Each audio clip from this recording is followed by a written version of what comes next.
Hello friends, welcome to my channel educational point. कैसे हैं आप सब? चलिए आज हम इस वीडियो में स्टार्ट करेंगे कैरेक्टरिस्टिक्स ऑफ एन ऑर्गेनाइजेशन, यानी कि ऑर्गेनाइजेशंस की क्या क्या विशेषताएं होती है। आज हम उसके बारे में इस वीडियो में चर्चा करेंगे। तो चलिए बिना टाइम वेस्ट करते हुए वीडियो को स्टार्ट करते हैं। देखिए, फर्स्ट पॉइंट है हमारा ग्रुप ऑफ पीपल, यानी कि जो भी ग्रुप ऑफ पीपल मतलब कि लोगों का एक समूह होता है, उसके बारे में डिस्कस करेंगे। सेकंड पॉइंट है हमारा चेन ऑफ कमांड। थर्ड है हमारा डिवीजन ऑफ वर्क। फोर्थ है कमांड पर्पस। फिफ्थ है vertical and horizontal relationship. Next देखेंगे, नेक्स्ट पॉइंट है dynamic of organisation, common objectives. 7 point है हमारा, और 8 पॉइंट है प्लूरैलिटी ऑफ पर्सन। 9th है हमारा organisation is a universal process. तो इन सारे चीज़ों के पॉइंट के बारे में आज हम इस वीडियो में डिस्कस करेंगे। तो चलिए वीडियो को स्टार्ट करते हैं।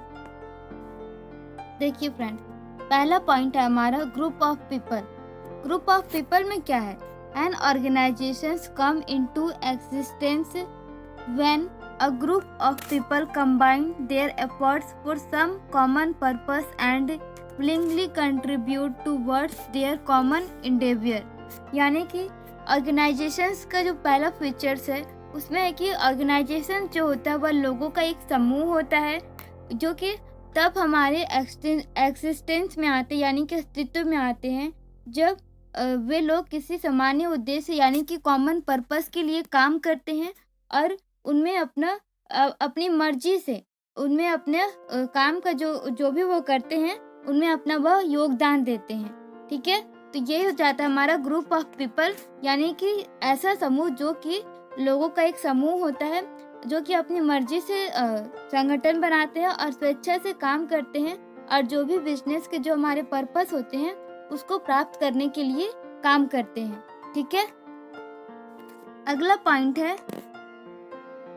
Chain of command. जो आदेश की जो श्रृंखला होती है, जो चेन होती है, उसको यह दर्शाता है। तो इसमें क्या होता है कि जो भी सुपीरियर सबऑर्डिनेट्स होते हैं, यानी कि जो हाई पोस्ट पर काम कर रहे होते हैं, वह अपने जो नीचे काम कर रहे लोगों को एक कमांड देते, यानी कि एक आदेश देते हैं जिसके अकॉर्डिंग लोगों को काम करना होता है, और वह उनके अनुसार में जो कि मैनेजमेंट्स के जो सब सुपीरियर और सबऑर्डिनेट होते हैं वो जो और उसके नीचे जो काम कर रहे होते हैं, जो ऊपर से लेकर के नीचे तक ले जो आदेश हम लोग का, यानी कि जो चेन होता है, उसी को हम लोग बोलते हैं चेन ऑफ कमांड, यानी कि आदेश की जो श्रृंखला होती है उसको हम लोग बोल सकते हैं। ठीक है, तो therefore forming a hierarchical chain this is known as the chain of command, जिसे कि एक हम लोग स्टेप बाय स्टेप हम लोग बोल सकते हैं। देखिए, स्टेप बाय स्टेप चेन बोल सकते हैं इसको, तो इसी को हम लोग बोल सकते हैं this is known as the chain of command, यानी कि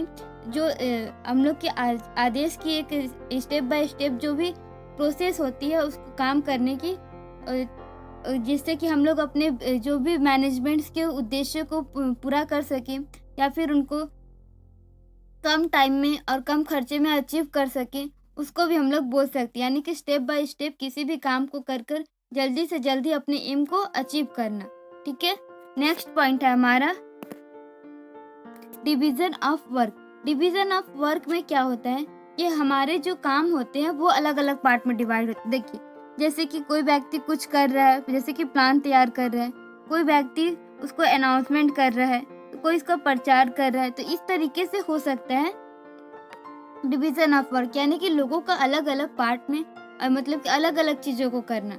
ठीक है, Setting of an organization involves divisions of the total work into various activities and function, यानी कि जो भी ऑर्गेनाइजेशंस के टोटल वर्क होते हैं उनको कई पार्ट में डिवाइड किया जाता है, उनके एक्टिविटीज़ एंड फंक्शन को, यानी कि उसके काम करने के जो भी कार्य होता है उसको अलग अलग वेरियस एक्टिविटीज़ में उनको डिवाइड किया जाता है, and assigning the task to different persons according to their skill ability and experience, और उनके जो भी स्किल्स एबिलिटी एंड एक्सपीरियंस होते हैं उनके अकॉर्डिंग जो भी उनके टास्क होते हैं उनको डिवाइड किया जाता है कि कौन व्यक्ति किस काम को कितने बेहतर तरीके से कर सकता है और उनमें कितने इस काम को करने की स्किल, एबिलिटी एंड एक्सपीरियंस है, यही हम देखते हैं डिवीजन ऑफ वर्क में। ठीक है, नेक्स्ट पॉइंट है हमारा कॉमन पर्पस। कॉमन पर्पस में देखिए क्या होता है कि जो भी हमारे बिजनेस के गोल होते हैं उसको अचीव करना होता है। ठीक है, तो यही होता है हमारा कॉमन पर्पस। तो इसमें देखते हैं क्या है। Every organisation comes into existence on the basis of goals of the enterprise which are separate from the personal goals of the enterprise which has separates from the personal goals of the people employed. It is the common purpose of the organization which provides the purpose of basis of cooperations among its members। यानी कि every organisations comes into existence, यानी कि कोई भी organisation तभी अस्तित्व में आता है, यानी कि एक्सिस्टेंस में आता है जब जो भी एंटरप्राइजेस के गोल होते हैं उसको पूरा करना होता है। ठीक है, तो जो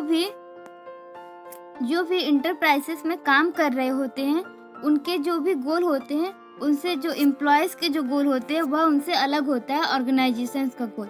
it is the common purpose of the organisations which provide the basis of cooperations among its members. और ये जो उद्देश्य होते हैं वह जो ऑर्गेनाइजेशंस के जनरल पर्पस यानी कि कॉमन पर्पस होते हैं उनके पर्सन्स के अमंग, यानी कि उनके पर्सन्स के बीच में जो एक कोलैबोरेट से देते हैं, यानी कि कोऑपरेट करते हैं और यानी कि उन्हें सहयोग प्रदान करते हैं। यही होता है हमारा कॉमन पर्पस। नेक्स्ट है हमारा vertical and horizontal relationship. Vertical and horizontal relationship मतलब तो आप समझ ही रहे होंगे।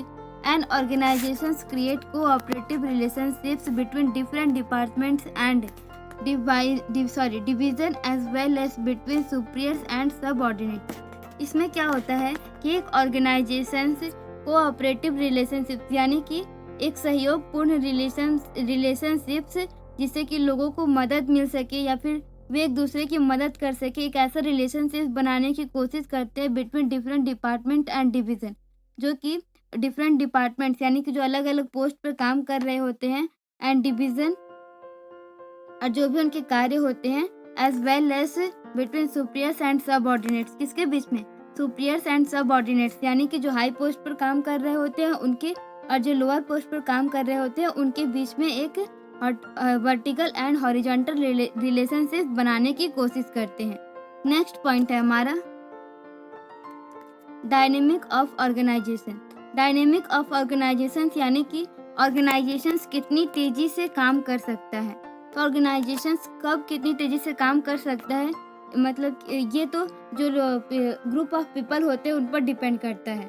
ठीक है, Besides the structural relationships among people which are based on their activities and functions, there exists an organizing interactions based on sentiments, attitudes, on behaviors of individuals and groups. They are subject to change from time to time। यानी कि जो organisations के जो dynamic होते हैं वह उनके जो स्ट्रक्चर रिलेशनशिप्स के अलावा, ठीक है ना, बिसाइड द स्ट्रक्चर रिलेशनशिप्स यानी कि इनके अलावा जो लोगों के बीच में एक एक्टिविटीज़ और फंक्शंस के ले करके जो संबंध होते हैं उसको छोड़ करके their exits and organising interaction based on sentiments, attitudes and behaviours of individuals and groups. यानी कि उनके जो ग्रुप्स के जो भी सेंटिमेंट्स होते हैं या फिर भावना होती है, उनके जो दृष्टिकोण होते हैं यानी कि देखने का जो नज़रिया होता है और उनके लोगों के साथ में एक दूसरे का व्यवहार कैसा है, वे किस तरीके से एक दूसरे से के साथ में व्यवहार करते हैं, यह भी एक ऑर्गेनाइजेशंस की गतिशीलता को यानी कि डायनेमिक ऑफ ऑर्गेनाइजेशंस को काफ़ी हद तक इफेक्टिव करते हैं।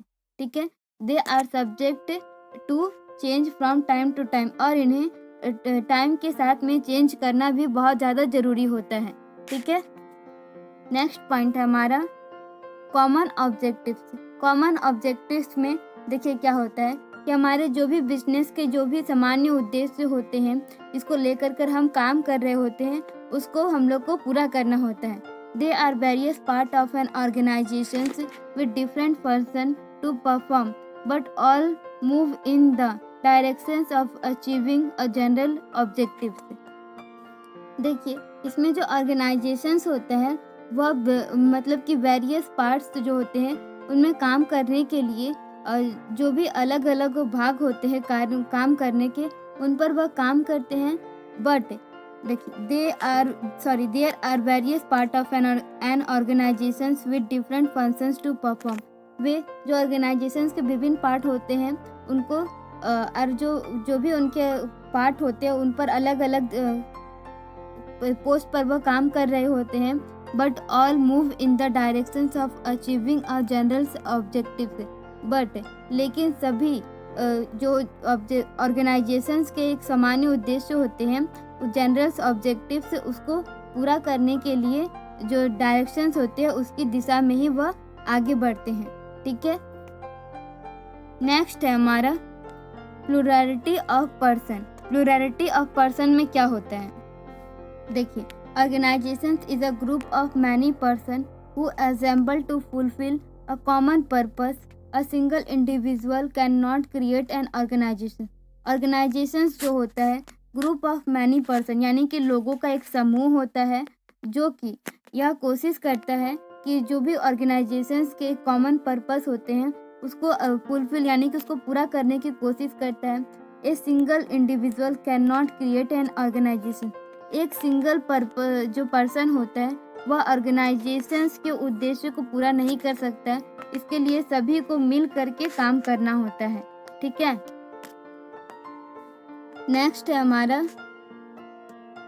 Organisations is a universal process.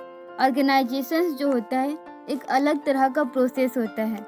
ठीक है, organisations is needed both in business and non business organisation. Not only this organisation will be needed where more than two people work jointly. Therefore organizations has the quality of universality. देखिए, organisations जो होता है उसकी जो ज़रूरत होती है वह ना केवल बिजनेस एंड नॉन बिजनेस, मतलब कि ऑर्गेनाइजेशन की जो भी ज़रूरत होती है वह जो बिजनेस एंड नॉन बिजनेस दोनों में ही होती है। नीडेड बोथ है, ठीक है, तो दोनों में ही इसकी ज़रूरत होती है ऑर्गेनाइजेशंस की। नॉट ओनली दिस, यानी कि किसमें इनकी ज़रूरत नहीं होती। Organisations will be needed where two or more than two people work jointly, यानी कि ऑर्गेनाइजेशंस की ज़रूरत वहाँ पर भी होती है जहाँ पर दो या दो से अधिक जो पीपल होते हैं वो जॉइंट होकर के काम कर रहे होते हैं। पीपल वर्क जॉइंटली, वहाँ पर भी उन ऑर्गेनाइजेशंस की उतनी ही ज़रूरत होती है। Therefore, organizations has the qualities of universally. इसीलिए जो ऑर्गेनाइजेशंस के जो क्वालिटीज़ होते हैं वह यूनिवर्सली होती है। आई होप कि आपको समझ में आ गया होगा कि क्यों organisation is a universal process, यानी कि यह क्यों एक यूनिवर्सल प्रोसेस होता है, क्योंकि इसकी ज़रूरत व्यावसायिक और नॉन व्यावसायिक यानी कि बिजनेस और नॉन बिजनेस दोनों में ज़रूरत होती है ऑर्गेनाइजेशंस की। इतना ही नहीं बल्कि ऑर्गेनाइजेशंस की ज़रूरत वहाँ पर भी होती है जहाँ पर दो या दो से ज़्यादा व्यक्ति ज्वाइंट हो करके काम को कर रहे होते हैं। Therefore organisations has the quality of universality. इसीलिए जो ऑर्गेनाइजेशंस की जो भी क्वालिटीज़ होती है वह यूनिवर्सलिटी होती है। आई होप कि आपको फीचर्स ऑफ ऑर्गेनाइजेशंस या फिर कैरेक्टरिस्टिक्स ऑफ ऑर्गेनाइजेशंस दोनों बोल सकते हैं, आपको ये समझ में आ गया होगा। अगर आपको वीडियो अच्छा लगे तो लाइक कीजिएगा, चैनल को सब्सक्राइब कीजिएगा और अपने दोस्तों के साथ शेयर ज़रूर कीजिएगा। Thanks for watching. आपका वीडियो देखने के लिए धन्यवाद।